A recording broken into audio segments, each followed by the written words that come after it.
Vision without execution is nothing more than a hallucination. So you can have great dreams, great ideas, but act on them. That's the key thing.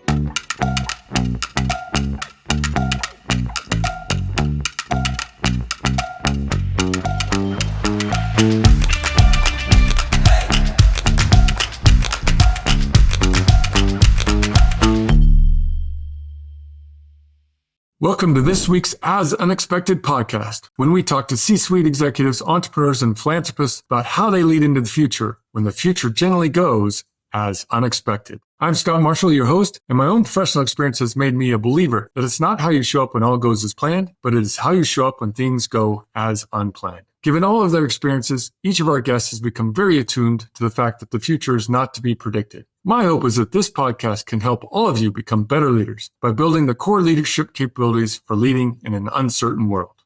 Welcome again to another episode of As Unexpected. This is Scott Marshall. Today's guest has had so much leadership experience. You're just going to be amazed at what this individual's achieved and the roles he's had. Starting in marketing, he's had B2B and B2C experience, a lot of brand experience, a lot of product design experience. He's worked domestically and internationally. He's been through mergers.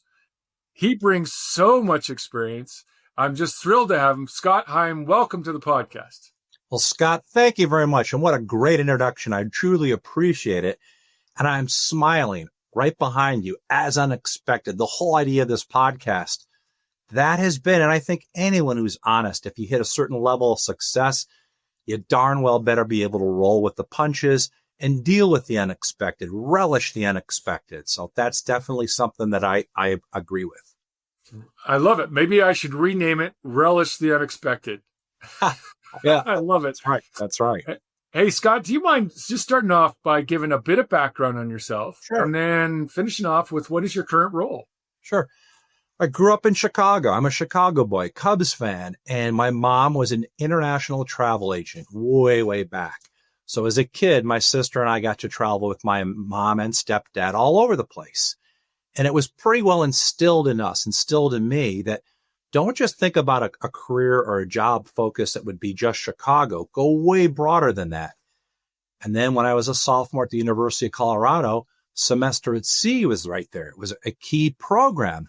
So, of course, I was lucky enough, blessed enough to actually participate in the fall of 1980. And getting on that ship in San Francisco, going over to Asia and getting involved with the professors on board, which I'm going to come back to, getting that experience, I knew there was no way I was going to graduate from college and not pursue an international career. That became completely firm as one of my missions, that get the background, get the education, get those linkages to really go into the international sphere. So that was key. So starting with Chicago, semester at sea, University of Colorado, then I immediately went to graduate school. I went to the American Graduate School of International Management, used to be known as Thunderbird, down in Arizona. Finished that whole educational level, get all the academic achievements out of the way, and I went to work for Kimberly-Clark Corporation. And this is the beginning of the reoccurring theme in my career. I'm with a company that manufactures things, in this case, consumer packaged goods. And I was fortunate enough to be there right when the Huggies diaper was launched. A diaper is a diaper, right? Well, back then in 1986, it wasn't something that was viewed as a novel type of deal where you could put innovations. But what were moms using? Safety pins to attach the diaper. So the resealable tapes was what put Huggies literally on the launch pad to become the number one brand. It became a billion-dollar brand by 1986, which was just incredible. Yeah, and you were with it at that time. Right there. Again, I didn't invent it, but I got to see the power of intellectual property, patents with fantastic marketing. And by doing that for 3 years, another big corporation, Dow Chemical, said, Scott, you seem to know or have a knack. How do you market to moms? We have a new product that we're launching at Dow Brands that's going to go after aluminum foil, parchment paper, and a thing that's got a little folded baggy flap. But ours has a little zipper. Again, I didn't invent this product, but I was there at the beginning when Ziploc was launched. Wow. My team, I got to be on the team to contribute, add on with that teamwork in terms of Ziploc going from storage, freezer, sandwich, snack, veggie. And then this is the first chance to go global. It became huge. So we ended up buying All Ball brands over in Europe and Italy. We also learned the hard way with the Japanese market. The box itself, the outside box that goes on the grocery store shelf, had to be absolutely perfect. The absolute synchronous, the box itself couldn't have any drift in terms of the cardboard packaging. So we learned these things. These are the little nuances that if you're going to succeed in international business, you have to know the local market. Yeah. So I did that for 8 years. And then I said, I really want to amp up the international business. So I went to work for a family-owned business in Iowa called Boyd Luggage and Leather Goods, worked out a program with Delsey Luggage out of Paris. And I jumped on board as a young 36-year-old as president of Delsey Luggage. And what made this great, this is again the reoccurring theme, making the luggage, but we went to the whole new idea of putting the stick or the handle with a vertical orientation in the luggage. And back then I had 3 young boys. Rollerblade was a big deal, rollerblading, put nice high quality wheels on the luggage. The patents, unfortunately for the pilot from Delta Airlines, he'd never done a good job protecting the product. So Samsonite, Delsey, Toomey, all these companies jumped into this. And the market changed in a matter of 24 months from shoulder carry products or crummy products that are molded in plastic to these vertically oriented bags that you could pull through the airports, through the hotels and make it easy to transfer. That became huge. Wow. But sometimes, Scott, you got to watch out for what you wish for. I told you, after a semester at sea and going to Thunderbird, I'm going to follow an international business career. Now at Delsey Luggage, I'm president of all the Americas. The production had all been shifted over to Asia. So my job quickly evolved into 100% travel. And to be gone from a wife and 3 little kids in the New York area every week and being on planes, it was really, really tough. Exhilarating, but extremely tough on the family life. But I got what I wished for. I was going all over Asia. We had to report the results, even though the internet by then everyone was using it to communicate. The French culture was, Scott, you will come here to Paris. You'll report the results every quarter. So my head of sales, Dennis Francis, and I were going to Paris, which was great. And then we were purchased by the Belgians. And that was a whole nother cultural experience. That was a lot of fun. But the time came where, hey, I've got to move on, have a more normal semblance of family life. We left the New York area and went all the way out here to Portland, Oregon, onto the West Coast. Here, Portland, Oregon. Portland, Oregon. And we said, hey, we got to do this right. We launched a product. We got the patents. And I went after Procter & Gamble, Dial, Clorox, Unilever, Henkel over in Europe. And we launched Dry Cleaner Secret, which let moms, women especially, throw this cleaning towel in the dryer and skip trips to the dry cleaner. It was a huge segment, a category that was growing. But when you're with the big guys like Procter & Gamble, Dial, and Clorox, you got to figure out something clever to get that marketing name, that brand name, that cachet to work. And after seeing what Huggies did at Kimberly-Clark or Ziploc over at Dow, I said, well, let's go over to England. And we went to Reckitt Benckiser and we got the rights for Woolite. So the brand became Woolite by Dry Cleaner Secret. And immediately it started to catapult our brand. We got Walmart distribution. We got all the big grocery stores. And then we moved into Canada and moved into Australia. And then once the patents were issued, Scott, that's when all hell broke loose in a great way. This startup that I'd worked on for 12 years, we successfully engineered the sale, and we sold to a group in Indiana, Summit Brands, that bought that product. You've been through it all. Been through it all. Been through big companies, through startups. And then now, okay, what am I going to do here in Portland? For 6 months, I have to consult with this firm, which was great. And I encountered a company called Evo. And this is right out of the American textbook. You can get a great inventor, Bob Schingler in this case. Bob figured out a way to make circular cooktops. Think of an iron skillet that could cook foods, cook proteins, veggies, starches in a really unique way. And he was getting all kinds of business right out of here of Oregon with the hotels. And as the hotels said, this is great. The simple brand adage for Evo is we know how to help make meal preparation more theatrical. And this social aspect of cooking goes way back to just the human nature of, hey, you're going to be around the campfire cooking meals. So Evo started to really grow. And then again, just like everything in my career, right place at the right time, I did not invent the Ventless solution. It was Bob Schindler. Bob created a way to do a square rectangular griddle that sucked the fats, oils, and grease through an aperture and cleansed it, almost like a Jen Air that people know at home. This was doing it at the commercial environment. And we went right to Benihana in Miami, sold them on the idea of clean sight lines, reducing the odor, and that became the first customer. So we took a company that needed to be turned around, put rocket fuel in terms of recapitalizing the company, launched new innovations, got the intellectual patents around it. And then sure enough, at the end of 2018, all kinds of firms were looking at us, different firms in the food service area. And ultimately, Middleby prevailed, which was great news for us. This giant, this global giant buys Evo. And all of a sudden now we can go after the whole global market because of Middleby's power. So I've been with Middleby doing the Ventless portfolio for 13 sister brands since 2019. And it's been a fantastic, it's just a great chapter, a great challenge, great opportunities. And it's completely global. Love it. There's so many pieces in there, Scott, so many. For anybody who doesn't know Middleby, you should go look it up to see all the brands that are underneath it. Not that many of them are consumer facing, so our familiarity may not be that strong as your ordinary consumer. I've looked at your site. I've explored the brands. For sure, a lot of B2B business. A lot of it.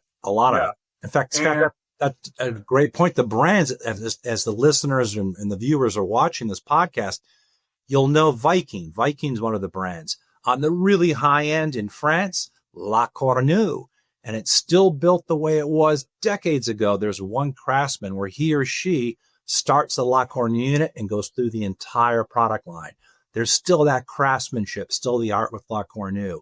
Then we've got Lynx, we've got Evo. We've got a whole portfolio on the residential side, and it's global in nature. Yeah, and beautiful product too. So you got to take a look. So Scott, the nature of this podcast is as unexpected. You've already shared a number of things that have been a bit unexpected in your life. Do you have a particular story that may be more contemporaneous that you were sharing with me a little earlier? You've operated in global business. There's a lot of uncertainty around the world right now. Is there anything more recent around that's kind of been unexpected and you've had to find way through it? Yeah. As we got into that, all the turmoil, and I don't want this to become political, but you got to be prepared for uncertainty. So last fall, as we were launching this new product for the Ventless area that we know the Burger Kings, or I should say all these QSRs, quick serve restaurants, these chains are loving, that we just can't think about producing it here in Oregon. There could be unexpected market conditions occurring. So right before the holidays in December, we shipped the unit over to another sister division, QualServe, Follett, in Gdansk, Poland. And they already are making all kinds of unusual hood systems, all kinds of other product for Follett, one of the sister brands that Middleby has. So we set that up just in case there were weird customs issues, tariff issues, which I'll come back to. And so we're all set to produce right now in Poland for all the European market going into the Middle East. Also, Middleby has factory locations in China as well as in Manila in the Philippines. So we're already talking to our team there, my counterpart, George, who I just saw in Chicago at the National Restaurant Association show, trying to figure out ways to capitalize and avoid the tariff issues and the uncertainty going on in those markets. So that's, again, trying to stay on your toes is easy to stay, but I don't want to be stuck on my heels all the time reacting to the market, trying to be proactive. And fortunately with Middleby, they encourage that. They encourage all the discussion across the sister brands to share best practices. Be ready for those unexpected market changes. And right now, tariff is just one of the things we're dealing with. This episode of As Unexpected is sponsored in part by Semester at Sea, a study abroad program for college students and adults on career breaks, sabbaticals, or retired, interested in learning and exploring the world together. Learn more about the Lifelong Learner program at www.semesteratc.org. To your introduction or your preface to this particular story, it's not a political statement at all. It's just the reality of where we're at, where there's a lot of sort of conversation about different trade barriers, and we can call it a trade war. We can call it a lot of negotiation about who will pay what. It's really about the practical issue. How do you operate a business successfully when these types of things you don't control, but you have to be prepared for? And so it sounds like you and your organization are constantly thinking forward about any kind of dynamic like this and how you overcome them. Exactly. And again, unfortunately, sort of the shot in the arm or that catalyst to start thinking that way happened with COVID, because so many of our parts, the wire sets, the displays, a lot of electronic elements, a lot of the plastic molded parts were all coming from China. And when COVID hit, my God, the price of a shipping container to get it from China to the West Coast, it became from $3,000 to $7,000. The high water mark, it was $15,000 to $18,000 for a shipping container. And then we had all the port issues in Long Beach, in Seattle, up and down the West Coast, Scott. So I couldn't believe it. We found out Walmart and Costco were so damn smart and reactive. They had already arranged shipping containers to go all the way around and go into Savannah, go into some of the Gulf ports, go under the East Coast. But that wake-up call, that catalyst, as I said, was you better start sourcing some of these key components here to cut back on the lead times, because it was scary for our restaurant customers where they were ready to put the order in and they were shocked. What do you mean it's 9 months or 12 months? They're trying to move faster and we just couldn't get the equipment for the final assembly. I went to one of my sister brands in Tennessee. Their warehouse was chock full. They had no floor space at all with equipment that was almost done, but they were missing the displays or they were missing certain key components to get the complete unit ready to go for that restaurant. Yeah. So COVID really inspired more onshoring activities. And the idea is that perhaps higher labor costs offsetting the lead time, potential delays. And you're operating a global business. So you're facing uncertainties in every market, whether it's on the supply chain side or it's on the sales side. Exactly. And again, you look at, the uncertainty. These restaurant operators are global. So we provide the actual cooking equipment, the food service equipment to cook the food, get the beverages poured, you name it, to help that restaurant operator go. But every time, and this is even before COVID, if you're going to talk to a Dairy Queen, you're going to talk to an RBI, which is Burger King, Popeyes, Tim Hortons, and Firehouse Subs, it's not just for the U.S. market. They want to know, are you set globally? And not just when I buy the product and put it into my restaurant, what's your after sales situation? What do you have in terms of warehouse coverage and after sales coverage globally? So if that's a key thing, which makes my industry so much fun, where you've got the art part, the culinary arts to make the food, to cook the proteins, the veggies, and the starches, and then the science, which is what we're doing on Ventless right now, for example. How do you get rid of the fats, oils, and grease in the cooking process? How do you destroy the odor so these restaurants can open up in the best, let's say, residential neighborhoods or even in the urban neighborhoods where you don't have to worry about odor? So it's the art and the science that we get to do at Middleby when we work with the restaurant operators. Very cool. I love your enthusiasm. Like, you love what you're doing. I absolutely do. And there's no surprise right behind me. This world map, this wasn't done for our podcast. And if you look right over here, the currency, that's what I collected in the fall of 1980, the different currency, the different countries I visited. So these are mementos. These are things that remind me, this is what I wanted. This is the path I wanted to chart.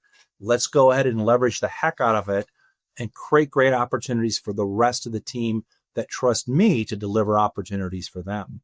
Yeah, very cool. You're starting to talk about team, which is a great transition, whether intentionally or not, to the quote I'm bringing out for our podcast. The quote comes from Trust and Inspire by Stephen Covey. Stephen Covey obviously is quite well known in the management consulting and writing field.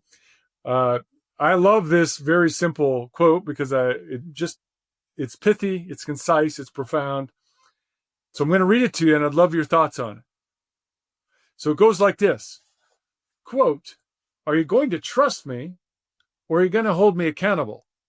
As if the two were mutually exclusive when they're not. In reality, they're hand in glove." Absolutely. They're not mutually exclusive. They work together. Every time I look again at my career, I wanted to go with companies that were making products, go with companies that pursued intellectual property. It's always been my adage, if you've gone forward with that, you've got the attacker's advantage to gain market share against competition. But all the teams that we're on, you set objectives, goals, and plans. It's then assumed by top management, by top leadership, you are now accountable to deliver those results. You are trusted to deliver those results. And at the same time, you damn well have to be accountable to your team so that people aren't working 13, 14 hours a day every single weekend.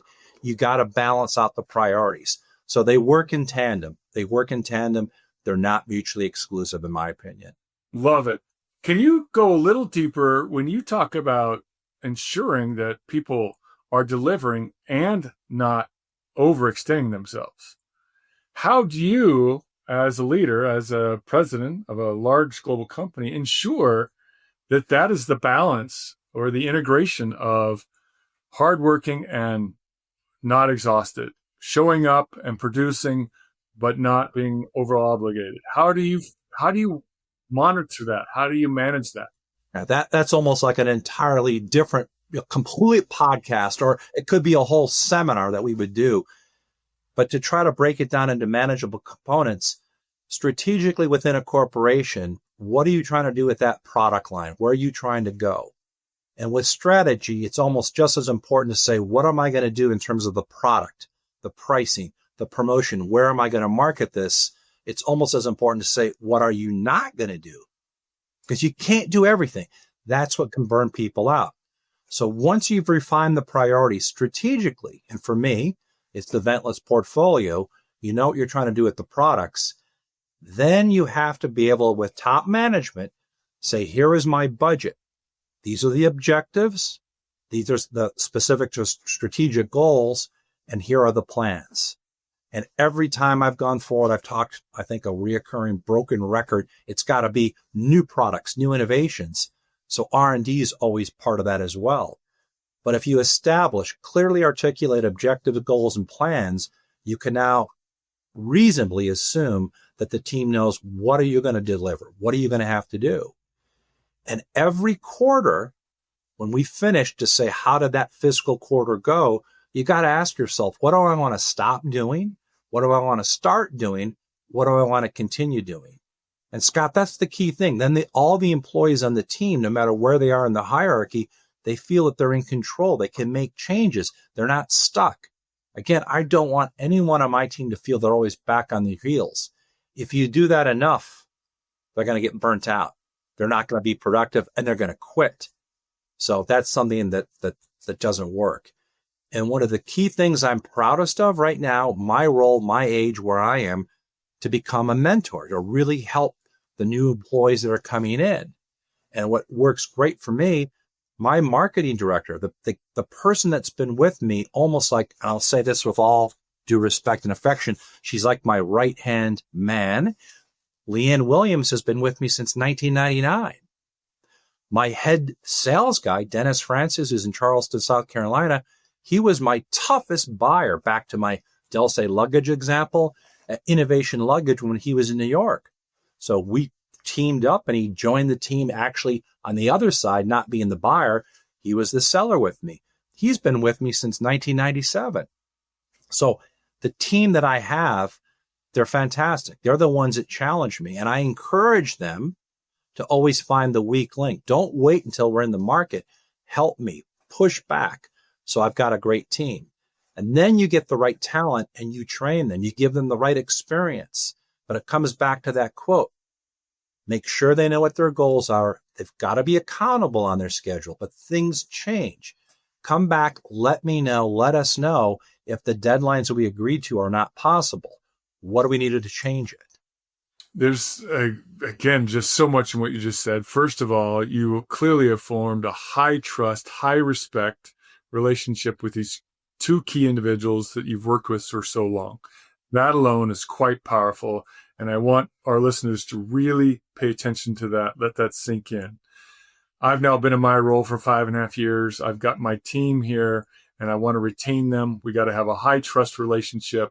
Clearly they have areas that they're accountable for. And I trust them, just as you said. So the second point is to bring the necessary information to pivot when we need to. Yeah, exactly. So, right? That trust to change based on new information. You got to trust them. Yeah. And there's always new information because the market's never static. It's very, very dynamic. And again, there are always these unexpected firefights that you have to handle. And you view that as, hey, it's going to help us as a team when we've gone through all these different areas of conflict. It actually strengthens the relationship. Yeah, 100%. Some of my senior leaders, we went through the pandemic together, and clearly your business and so many other businesses had serious challenges at that time. We actually had to shut down. Wow. Our whole revenue went away. And how do you keep these people and get through those very difficult times? And if you do, just as you said, if you get through it together, the trust and accountability, those things that go hand in glove are just so much stronger. Yeah. They always say the toughest steel, the most hardened steel has gone through the hottest fires. So that's how I look at it. And that COVID was one crummy area for the whole world to go through. But those teams that made it through, that's something you go back through and you learn how to be more resilient. Yeah. Scott, this has been awesome. We could do this many, many more times and still have more to talk about. If you don't mind, I'd love for you to finish with that one piece of advice for that early career professional, early career. Maybe their first 2 or 3 years, 4 or 5 years, they're looking up, oh, well, Scott Heim, he's a president. I mean, he's been through all this. What would Scott say to him if you had this chance just to sit down and say, listen? The best thing, and I'm thinking about my stepdad, and I'm getting emotional as I tell you this. He used to always say, Scotty, vision without execution is nothing more than a hallucination. So you can have great dreams, great ideas, but act on them. That's the key thing. So many people throw out things and then they get upset or disappointed. But if you pick those things you want to go after, vision without execution is nothing more than an hallucination. That's the key thing I think about all the time. Love it. That is such an awesome place to bring this to a close. For now. We're close to now. Okay. Scott, it's been a pleasure. Thank you so much for your time today. Scott, thank you. I thoroughly enjoyed it. And again, I'm smiling with all the semester at sea background. That was my platform. So again, I'm going back many, many decades, but it still resonates. It still has value to me. So thank you. Thank you. This episode of As Unexpected is sponsored in part by Semester at Sea, a study abroad program where students visit 10 countries on 3 continents, all while taking 3 to 4 college classes through Colorado State University. See course offerings and upcoming voyage itineraries at www.semesteratsea.org. Thank you for joining this week's episode of the As Unexpected podcast. The viewpoints and opinions of featured guests do not necessarily represent those of the Institute for Shipboard Education or Semester at Sea. Hit the like button, share it with your colleagues, family, and friends, and remember, be curious, be compassionate, be courageous. That's what it takes to lead as unexpected.